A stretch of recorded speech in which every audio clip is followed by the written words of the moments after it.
আসসালামু আলাইকুম। সবাই ভালো আছেন? আমরা আলহামদুলিল্লাহ ভালো আছি।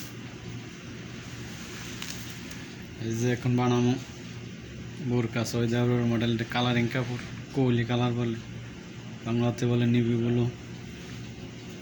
এই যে সামনে কোট কালার দিয়া, এই যে গুতাম, তারপরে এই যে পকেট আছে,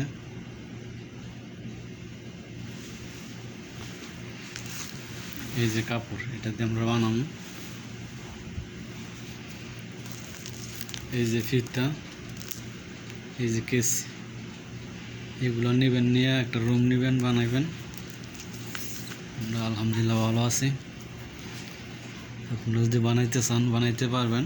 এই যে আমরা ফিতাদার নাইপে বানাবো। আমরা তাকে হইলো সৌদি আরব দাম্মাম শিখুন।